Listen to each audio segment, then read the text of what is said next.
Finance Minister Enoch Godongwana is expected to strike a balance between spending and fiscal demands. This forms part of expectations by economists ahead of the 2026 National Budget speech. Joining us now is Dr. Lebohang Pheko, who's the Senior Research Fellow at Trade Collective.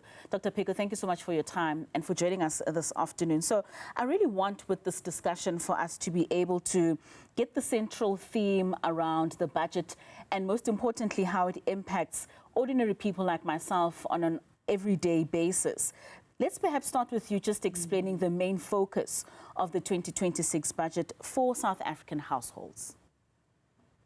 Yeah, thank you so much. The one I think, of course, is rising living costs, which we have been experiencing. The second is weak wage growth. And the combination of high living costs and weak wage growth is a recipe for disaster, particularly for domestic planning and for any semblance of domestic savings. The third would also be high unemployment and the lack of a viable employment and growth environment to enable us to sustain and to create new forums of employment. Service delivery frustration, so productivity is also hampered with the rising water shortages and the intermittent water shortages and power outages that have made a brief but unwelcome return in certain parts of the country. So that's separate to load shedding, but some of the power stations, especially across the metropoles, have also been hampered. And lastly, sustained fiscal consolidation. So all of this really adds up to a very interesting and a very difficult environment within which to juggle what should be an outward-facing budget that responds to the needs of most South Africans. And responding to those needs of South Africans would be that issue of tax. I mean, how would that tax relief be important for South African consumers, especially at a time such as this? So remember last year, given the controversy, it's very unlikely that we're going to see major increases in value-added tax. And it's also very unlikely that we're going to see increases in personal income tax or even corporate income tax, which is actually where I feel that most of the meat, most of the fat can actually be trimmed off of. So we're probably going to see much more quiet and more limited, much more stealthy tax measures, such as partial adjustment to different tax brackets, which is, of course, leading to a fiscal drag, increases in sin taxes and fuel levies, and, of course, a strong emphasis on compliance and enforcement, bearing in mind, again, Katleho and the viewers, that we have one of the most rigorous and robust tax collection regimes in the world, comparable to countries like Japan, like the Netherlands, like a lot of the Scandinavian countries like New Zealand. And yet when one looks at our rand for the delivery, there is a huge dissonance. And some of that, of course, is to do with mis-expenditure or looted funds, missing funds, and so on. So I think that people in South Africa who are compliant, and bear in mind that all of us pay different kinds of taxes, don't really have the appetite for paying high taxes and yet not seeing a return on our investments for that compliance. And speaking on that, I mean, what does that do to the morale of those that are contributing to taxes but can't necessarily make use of be the public hospitals, the public schools, in a way that their contributions would really be that return on investment, as you mentioned?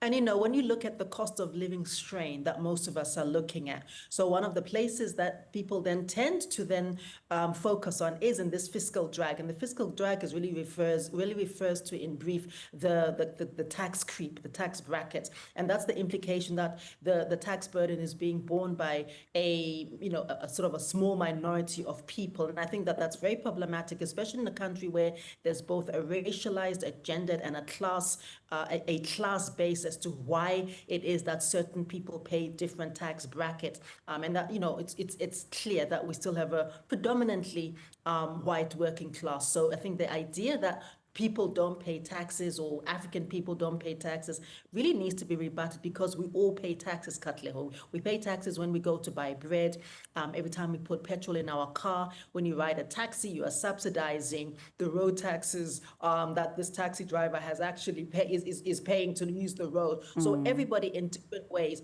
makes a contribution. And I think it's also worth noting that those taxes, especially by the low-income families, low-income communities, and the working working poor are the ones that are felt most. And I think there has been a recent study last year by Oxfam, which indicated that almost 75% of high income earners, so that's like your top 1%, so that's not even the other half, that's like the high elite earners, the millionaires and billionaires would be willing to actually pay a bit more tax as well if the opportunity and if they felt that it was a safe proposition and it was going to be used appropriately. So I think given that, the thing not to do is to say things like the public sector wage bill is the problem, because that's about where a third of the entire tax bill goes. Bear in mind, Katleho and the viewers, that's exactly where the wages for our teachers comes from. Public school teachers, our police officers, our soldiers, our firefighters, our nurses in public hospitals, our doctors in public hospitals,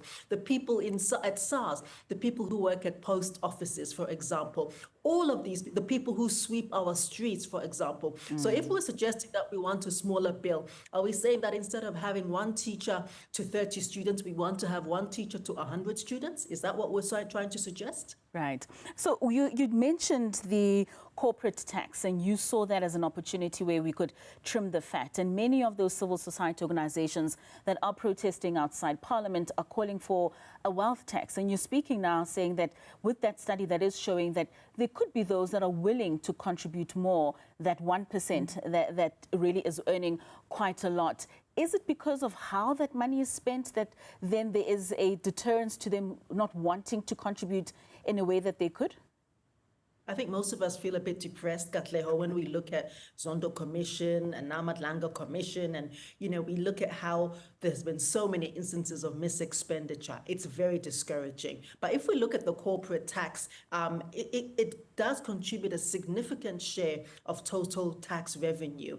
And it's sensitive to economic growth, but it also fluctuates a bit more than VAT or PIT because those profits are cyclical. So we need to then look at people personal taxes and also being in a position where our country and our state is able to then bring in place policies that not so much punish the rich per se, but I think do understand that in terms of the distributional matrix, those with a bit more probably need to contribute a bit more. And I think I would agree that certainly given the current environment, questions of compliancy, questions of tax efficacy, and questions about the efficacy of redistribution of that money is really very, very important. And it's not so much that we don't collect enough revenue, Katleho. It is how this revenue is distributed. It is where it eventually, it is exactly where it eventually goes, and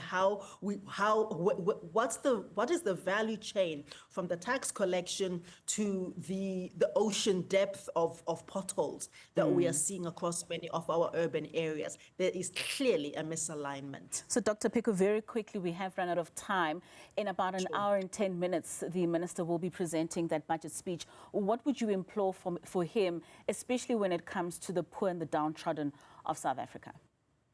Yeah, I think that we really need to rethink our debt to GDP ratio, because I mean this is exactly where a lot of our public expenditure, our public service expenditure comes from, to rebuild the roads, to fix the potholes, to fix housing infrastructure and so on. I think the second thing is really to reimagine and to rethink value-added tax, but to think about a sliding scale of taxation where we don't continuously tax those who are already indigent, who are already struggling, but really consider corporate taxes and also consider high net worth individuals much more so.